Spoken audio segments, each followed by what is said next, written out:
Assalamualaikum warahmatullahi wabarakatuh. Perkenalkan, nama saya Maulana Ishak dari kelas MA 18B1.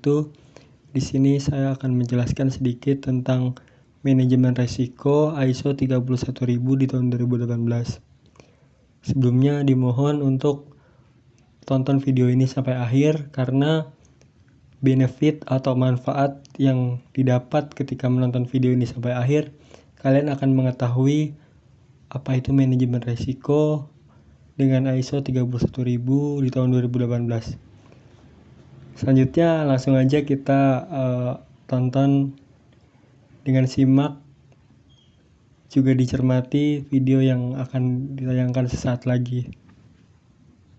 Baik, dalam ISO 31000 di tahun 2018 terdiri atas 3 komponen istilah. Yang pertama ialah prinsip, kerangka kerja, dan proses manajemen risiko. Yang pertama, dalam prinsip memberikan panduan tentang karakteristik manajemen risiko yang efektif dan efisien. Kemudian, kerangka kerja membantu integrasi manajemen risiko ke dalam aktivitas dan fungsi organisasi. Yang kedua, proses melibatkan penerapan sistematis kebijakan, prosedur, dan praktik pada aktivitas manajemen risiko. Dengan kata lain, prinsip adalah fondasi dasar atau secara fundamental manajemen risiko ini. Kemudian, yang ketiga, kerangka kerja adalah sistem manajemen risiko dengan siklus PDCA. PDCA ialah Plan, Do, Check, Action. Sedangkan proses adalah kegiatan nyata pengelolaan risiko. Itulah ISO 31000 di tahun 2018 yang terdiri atas 3 komponen istilah. Dalam prinsip manajemen risiko terbagi menjadi 8. Yang pertama ialah terintegrasi, yang kedua ialah terstruktur dan komprehensif, yang ketiga ialah disesuaikan, yang keempat ialah inklusif, yang kelima ialah dinamis, yang keenam ialah informasi terbaik yang tersedia, yang ketujuh ialah faktor manusia dan budaya, yang kedelapan ialah peningkatan sinambung. Dalam prinsip manajemen risiko menciptakan dan melindungi nilai menjadi hakikat tujuan dari penerapan manajemen risiko. Alih-alih hanya sebagai salah satu prinsip manajemen risiko, ISO 31000 di tahun 2018 menyatakan bahwa penciptaan dan perlindungan terhadap nilai organisasi menjadi maksud dari keseluruhan penerapan manajemen risiko di lingkungan organisasi. Selanjutnya, kerangka kerja menurut ISO 31000 di tahun 2018. Kerangka kerja bertujuan untuk membantu sebuah organisasi dalam mengintegrasikan manajemen risiko ke dalam aktivitas dan fungsi organisasi secara signifikan. Seyogianya, manajemen risiko dapat terintegrasi dalam tata kelola organisasi, termasuk di dalam pengambilan sebuah keputusan. Maka dari itu, kerangka kerja ialah sebagai fundamentalnya manajemen risiko ini dan sangat-sangat dibutuhkan. Kemudian, dalam proses manajemen risiko terdiri atas 3 proses utama. Yang pertama ialah penetapan konteks, yang kedua ialah penilaian risiko, yang ketiga ialah penanganan risiko. Penetapan konteks manajemen risiko bertujuan untuk mengidentifikasi serta mengungkapkan sasaran organisasi, lingkungan di mana sasaran hendak dicapai, stakeholder yang berkepentingan, dan keberagaman kriteria risiko. Hal-hal tersebut akan membantu untuk mengungkapkan dan menilai sifat dan kompleksitas dari risiko. Kemudian, yang kedua, dari penilaian risiko, yaitu meliputi tahapan-tahapan identifikasi risiko yang bertujuan untuk mengidentifikasi risiko-risiko yang dapat mempengaruhi pencapaian sasaran organisasi. Berdasarkan risiko-risiko yang telah teridentifikasi dapat disusun sebuah daftar resiko untuk kemudian dilakukan pengukuran resiko untuk melihat tingkatan sejauh mana resiko tersebut.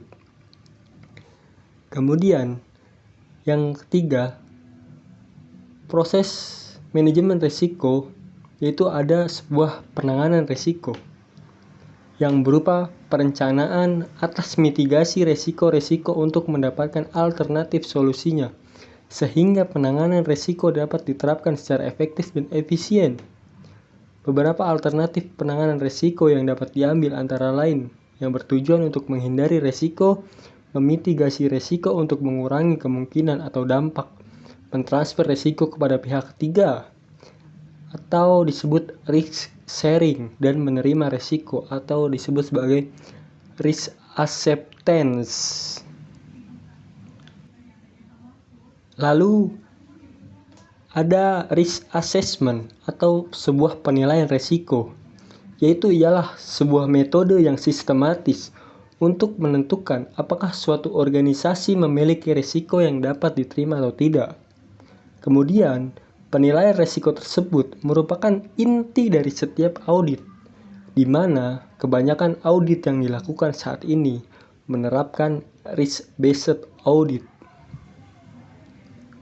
Lalu, yang keenam, ada mitigasi resiko, yang merupakan pengambilan langkah-langkah untuk mengurangi kerugian. Kerugian apa?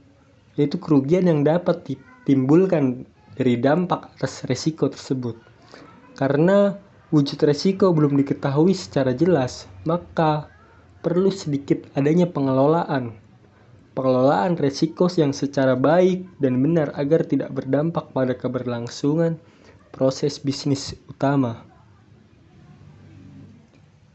Kemudian yang terakhir yaitu ada penerapan perizinan berusaha berbasis resiko.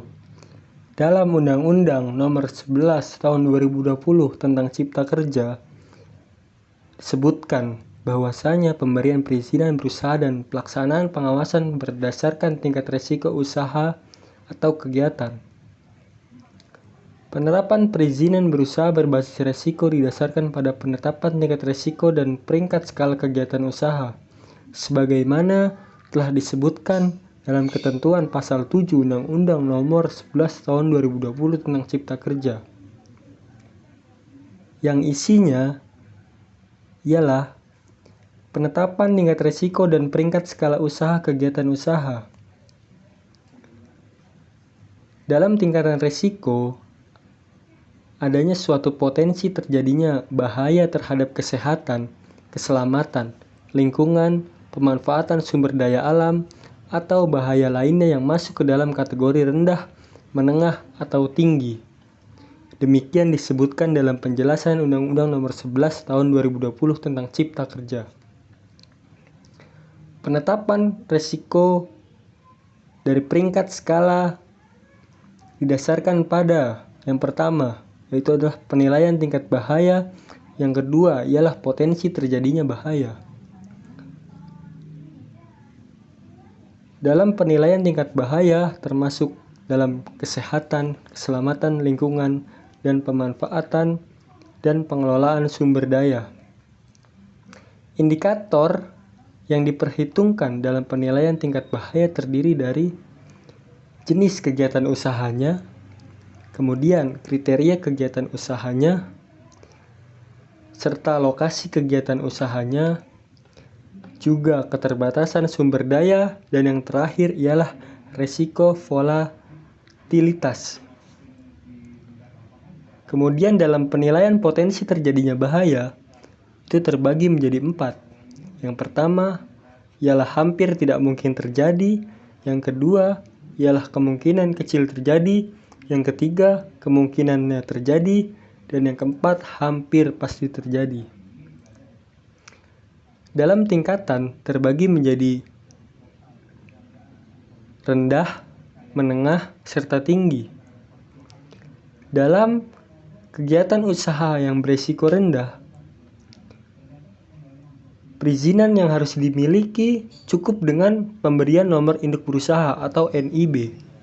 Kemudian selanjutnya, dalam perizinan berusaha bagi kegiatan yang berisiko menengah ke tinggi ialah nomor induk berusaha atau NIB, dan yang kedua ialah sertifikat standar. Sertifikat standar usaha ini merupakan sertifikat standar usaha yang diterbitkan pemerintah pusat atau pemerintah daerah sesuai kewenangannya berdasarkan hasil verifikasi pemenuhan standar pelaksanaan kegiatan usaha oleh pelaku usaha.